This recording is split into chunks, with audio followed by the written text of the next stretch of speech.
Welcome back everyone. Welcome to civil services study. UPSC civil services की test series चल रही है 2021 के लिए। नेक्स्ट टेस्ट है टेस्ट नंबर 26। इंपॉर्टेंट होंगे प्रश्न। आज डेट हो गई है 14 नवंबर 2020 और सभी को हैप्पी दिवाली सबसे पहले। ठीक है, पटाखे वटाखे मत छोड़ना।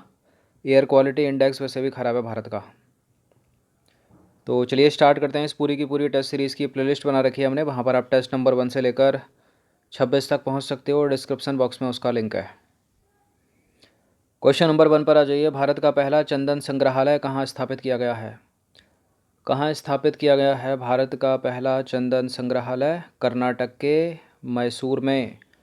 ऑप्शन नंबर सी है इसका आंसर। तो देखिए, भारत का पहला चंदन संग्रहालय कर्नाटक में मैसूर के अशोकपुरम स्थित अरण्य भवन में स्थापित किया गया है। क्षेत्रीय वन विभाग द्वारा चंदन की खेती के महत्व के बारे में किसानों को शिक्षित करने के लिए यह संग्रहालय स्थापित किया गया है। इम्पोर्टेंट है क्योंकि भारत का पहला है चंदन संग्रहालय।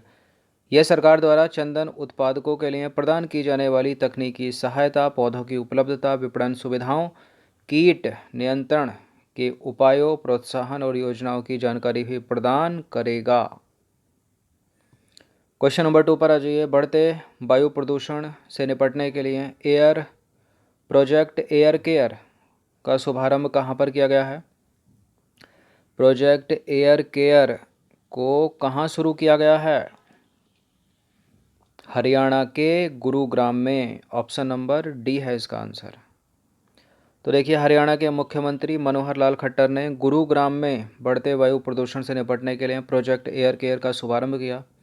वायु गुणवत्ता में सुधार करने के लिए 65 wing augmentation air purifying units को गुरुग्राम के उच्च वायु गुणवत्ता सूचकांक वाले क्षेत्रों में जो है स्थापित किया जाएगा। ठीक है, अब इन एयर प्यूरीफायर को CSIR, नेरी, IIT बॉम्बे द्वारा विकसित किया गया है।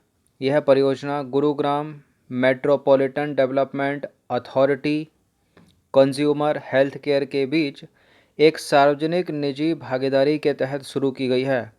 CSIR, नेरी और IIT, Indian institute of technology Bombay, इसका तो फुल फॉर्म पता ही होगा सभी को। CSIR क्या है? Council of scientific and industrial research.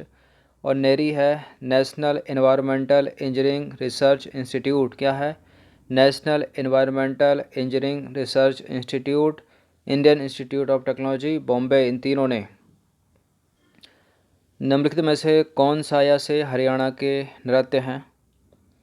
कौन कौन से हैं इसमें? धूमर तो है, धूमर है, खोरिया, धमाल भी है, खोरिया भी है, गुग्गा भी है। तो सारे के सारे हो गए ऑप्शन नंबर बी 1 2 3 4। तो देखिए, उपर्युक्त सभी हैं यहाँ पर, बी हो जाएगा इसका आंसर। बात हरियाणा की हो रही है तो हरियाणा की कैपिटल चंडीगढ़ पता होगा सभी को। हरियाणा के राज्यपाल कौन है वर्तमान में? सत्यदेव नारायण आर्य। मनोहर लाल खट्टर यहाँ के मुख्यमंत्री हैं। और हरियाणा में उत्सव या मेलों की बात करें तो सूरज कुंड अंतर्राष्ट्रीय मेला लगता है, पिंजौर विरासत महोत्सव लगता है, गोपाल मोचन मेला लगता है, मसानी मेला लगता है, गुग्गी नोमी महोत्सव लगता है यहाँ पर। और हरियाणा के नृत्य की बात की जाए तो धमाल, धूमर, गुग्गा, खोरिया, लूर और फॉग।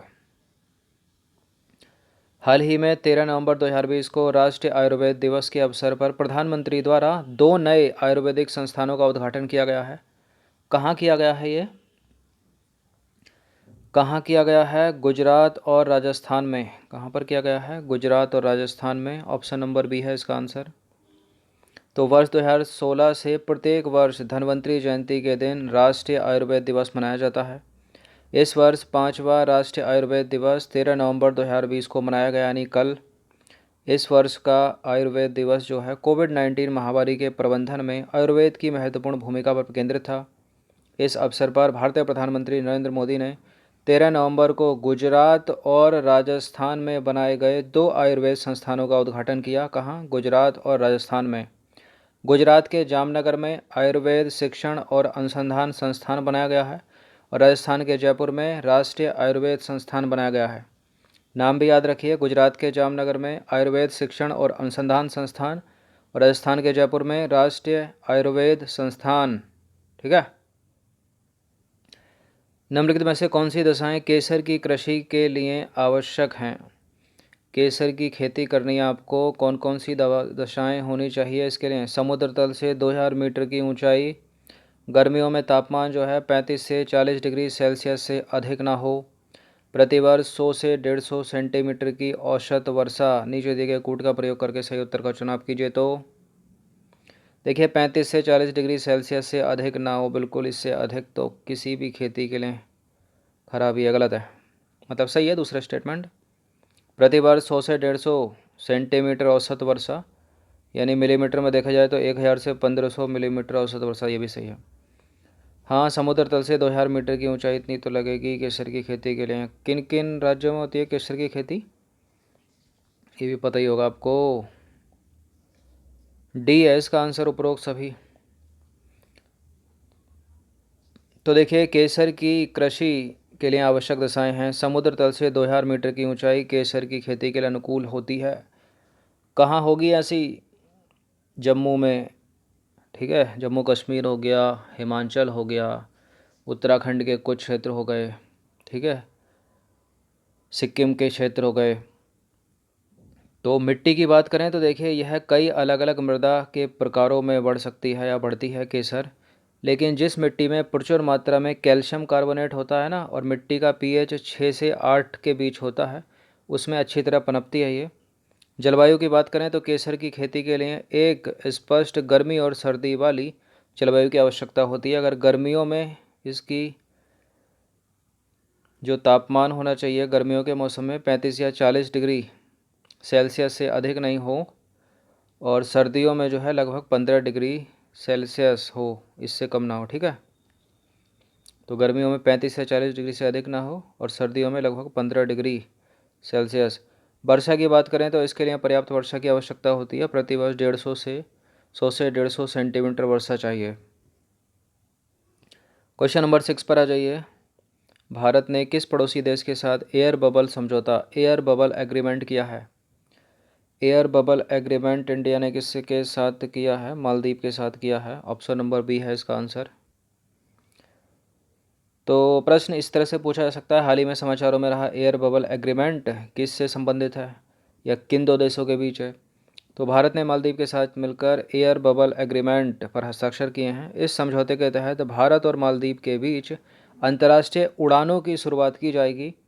यह दक्षिण एशिया क्षेत्र में स्थित पहला एयर बबल होगा।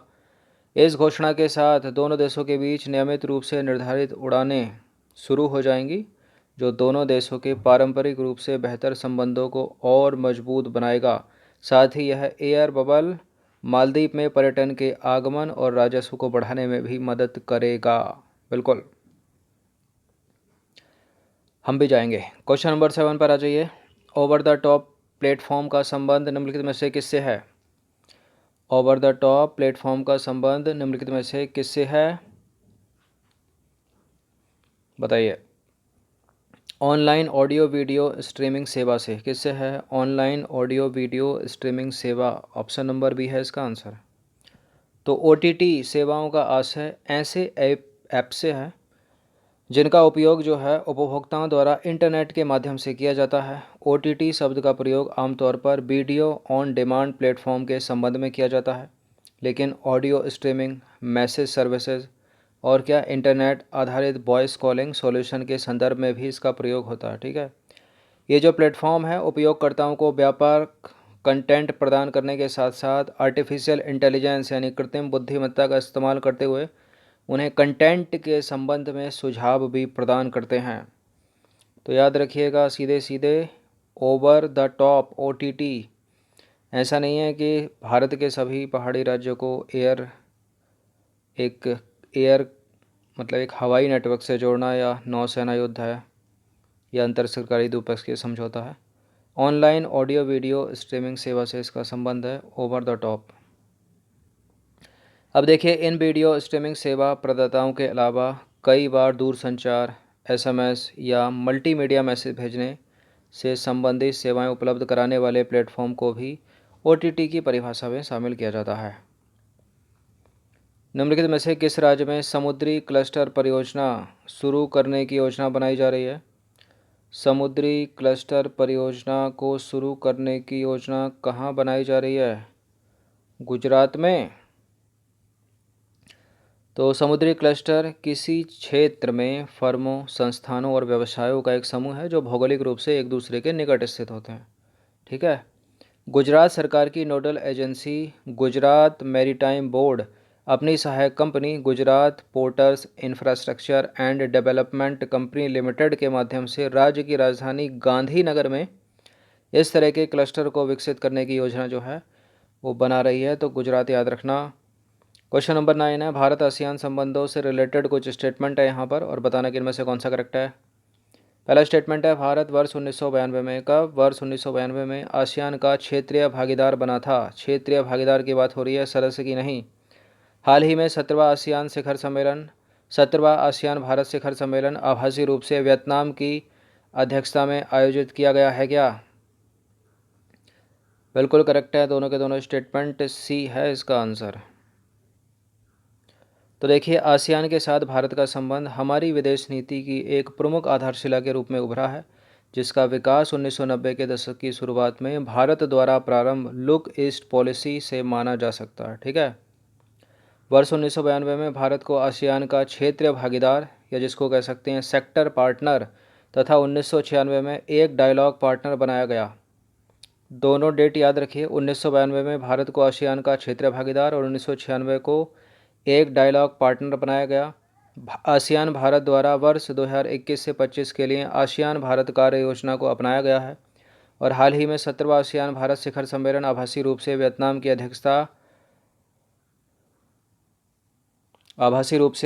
की अध्यक्षता में आयोजित किया गया। ठीक है, दोनों के दोनों करेक्ट हैं।